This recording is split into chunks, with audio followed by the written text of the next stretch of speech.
RJD अध्यक्ष लालू प्रसाद यादव चारा घोटाले के चौथे मामले में भी दोषी करार दिए गए हैं। चारा घोटाला का ये चौथा मामला दुमका कोषागार से अवैध निकासी से जुड़ा हुआ था और इसी केस में बिहार के पूर्व मुख्यमंत्री जगन्नाथ मिश्रा को बरी कर दिया गया है। साथ ही साथ महेंद्र सिंह बेदी, अधीप चंद्र, ध्रुव भगत और आनंद कुमार भी बरी कर दिए गए हैं, लेकिन लालू प्रसाद यादव को दोषी करार दिया गया है। इस केस में लालू प्रसाद सहित बाकी दोषियों को कितनी सजा होती है, क्या सजा मिलेगी, इस पर सुनवाई 21 मार्च से शुरू होगी।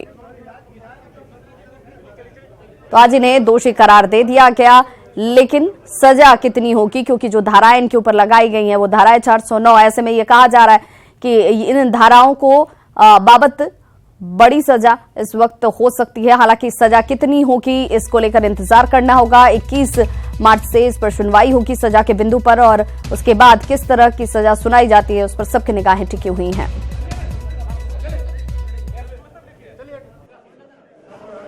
लालू जी दोषी पाए गए और डॉक्टर जगन्नाथ मिश्रा बरी किए गए। It is setback for us.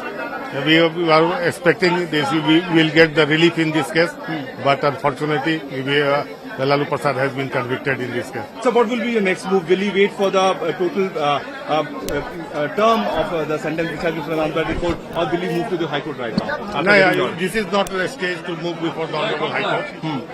After the question of sentence, the quantum of sentence will be awarded.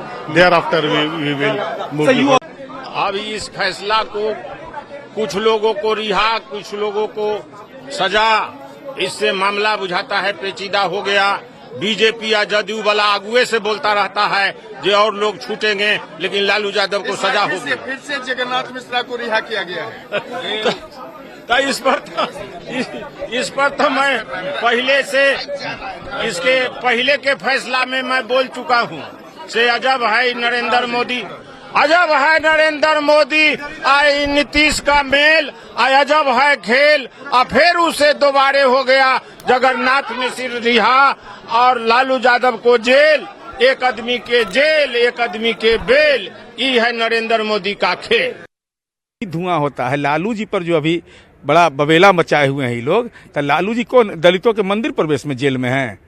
अरे भाई, अभी चारा घोटाला का मामला चल रहा है, आपके पास वकीलों की फौज है। अगर आपको लगता है कि सीबीआई गलत इस्तेमाल हो रहा है तो कोर्ट जाइए ना। सिर्फ दोषी करार दे करके जेल में बंद करने से कोई लाभ होने वाला नहीं है। इस तरह के लोगों की संपत्ति जब्त हो। चौथी बार निराशा हाथ लगी है, लेकिन मैं आपके माध्यम से मैं जरूर कहना चाहूंगा कि लालू प्रसाद जी के मामले में ये पूरे देश में एक पहला केस है कि सिमिलर मामले में अलग अलग देखा जा रहा है केसों को और अलग अलग सजा मुकर्रर की जा रही है। यह कहीं न कहीं आर्टिकल 20 जो है कॉन्स्टिट्यूशन का, उसका वायलेशन भी है, क्योंकि आर्टिकल 20 साफ कहता है कि एक ही मामले में एक मुर्गी को बार बार हलाल नहीं की जा सकती है। नहीं, उम्मीद तो सबको रहती है, बाकी जो कोर्ट फैसला किया है उस पर हम लोग कायम रहेंगे और कहीं देश छोड़कर हम लोग को नहीं भागना है। बिहार में रहना है, देश में रहना है अपना, और उच्च अदालत में हम लोग जाएंगे। क्या कुछ उम्मीदें थी कि राहत की उम्मीदें थी? किस तरह से आपको? उम्मीद तो रहता है सबको, राहत मिलेगी ना भी नहीं मिलेगी, मिलेगी भी, सबको मन में रहता है, घबराहट तो रहता है। लेकिन मैडम, इसको कैसे देखते हैं कि जगन्नाथ मिश्रा को बरी कर दिया गया, लालू जी को सजा हुई है? देखिए, अब तो कानून जो कहता है तो मानना पड़ेगा। किसको सजा देगा, किसको निर्दोष साबित करेगा, तो अदालत के बात है। लालू जी कानून जो कहता है। लालू जी की तबीयत भी खराब थी और लगातार आप लोगों ने इसको लेकर आवेदन भी दिया था। खराब है लालू जी को, तो ऐसे दुनिया जानता है कि तबीयत खराब है, हॉस्पिटल में है, जेल से वहाँ रेफर लोग किया, हॉस्पिटल में इलाज हो रहा है। और वहाँ से कोर्ट से जब तबीयत खराब था तो कोर्ट में नहीं बुलाना चाहिए था। परेशानी है। देखिए, जैसी करनी वैसी भरनी। लालू जी मदान हो गए थे, नया नया जब फुल मेजोरिटी सभी बैकवर्ड कम्युनिटी के लोगों ने मिला, उन पर विश्वास जाहिर किया, तो वो सोचते थे जैसे कांग्रेस मदान हो गया था, उसी तरह उनको लगा कि अब हम जो करेंगे वो कोई हमारा रोकने टोकने वाला नहीं है। लेकिन हमारा भारत तो विश्वास पर है, यहाँ की न्यायपालिका तगड़ी है, और जब वो चंगुल में आ गए तो ये तो पहले से प्रमाणित था कि लालू आज नहीं कल जाएंगे। साथ साथ जिस गुरु के से उन्होंने दीक्षा लिया था जगन्नाथ मिश्रा, उनकी भी दुर्गति उनके साथ हो गई। और चलिए सीधे रुख कर लेते हैं पटना का, जहां से हमारे साथ सहयोगी अमित सिंह जुड़ रहे हैं सीधे तौर पर। अमित, अगर इन तमाम बयानों को देखा जाए तो आरजेडी का ये कहना है कि एक ही मामले में जगन्नाथ मिश्र को राहत मिल जाती है, लालू प्रसाद को जेल हो जाती है, सजा सुनाई जाती है। हालांकि सजा कितनी होगी, क्या होगी, इसके लिए अभी थोड़ा और इंतजार करना होगा। लेकिन राबड़ी देवी के बयान को देखा जाए तो इस बात को लेकर जरूर नाखुश नजर आई कि तबियत उनकी खराब नहीं है और उसके बावजूद उन्हें ज्यादा परेशानी उठानी पड़ रही है।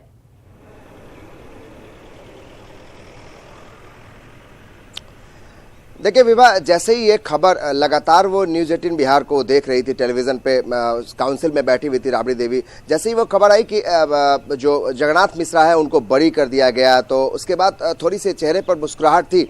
लेकिन कुछ ही क्षणों के बाद जब जैसे ही खबर ये आई कि लालू प्रसाद यादव को दोषी करार दे दिया गया, तो एक मायूसी, हम क्योंकि काफी करीब में बैठे हुए थे, हमने देखा उनको, काफी मायूसी छा गई। और न सिर्फ राबड़ी देवी बल्कि तेज प्रताप यादव, दोनों ने एक तरीके से ये बताने की कोशिश की, जताने की भी कोशिश की कि वो लालू प्रसाद यादव की तबीयत खराब है और ऐसे समय में उन्हें कोर्ट बुलाया गया और जो फैसला आया, हालांकि कोर्ट के फैसले का उन्होंने सम्मान जाहिर किया कि सम्मान करते हैं, वो ऊपरी अदालत में हो जाएंगे। लेकिन उनको इस बात की थोड़ी सी उम्मीद थी कि राहत उनको मिल सकती थी, कि लगातार उनके जो वकील हैं वो दरख्वास्त दिया था उन्होंने कि लालू प्रसाद यादव की तबीयत ठीक नहीं रहती है, तो इस बात का ख्याल रखा जाए न्यायालय को। तो यहाँ कहीं ना कहीं मलाल था, उनको लगता था कि कोर्ट उनके लिए थोड़ा सा सिंपैथी जरूर जताती। लेकिन जो फैसला आया उसका सम्मान करते हुए एक मायूसी भरे चेहरे से उन्होंने कहा कि लालू प्रसाद यादव के जो फैसला आया है उससे एक बड़ा झटका तो है, लेकिन वो ऊपर अदालत में हो जाएंगे। एक बात उन्होंने राबड़ी देवी ने कहा कि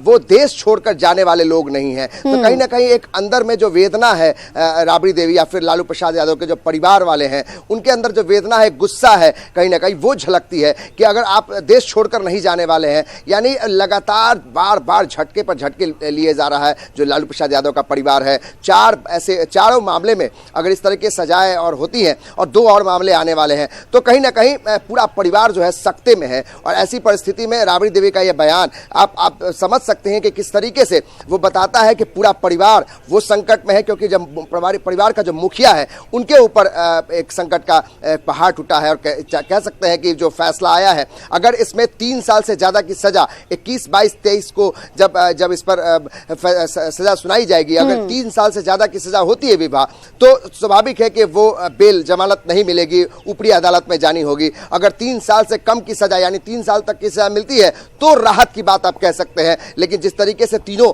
जो इससे पहले जो 3 केसेस हैं जिसमें कि फैसला उसके बाद जो सजा सुनाई गई है 3 साल से ऊपर की सजा सुनाई गई है, बिल्कुल। तो और उम्मीद भी इसकी कम लगती है अमित, क्योंकि जो धाराएं उनके पर लगाई गई हैं वो काफी गंभीर है और ऐसे में इतनी राहत की उम्मीद शायद इन धाराओं के अंदर गुंजाइश कम नजर आती है। बहुत बहुत शुक्रिया हमारे साथ जुड़ने के लिए और इस तमाम जानकारी के लिए।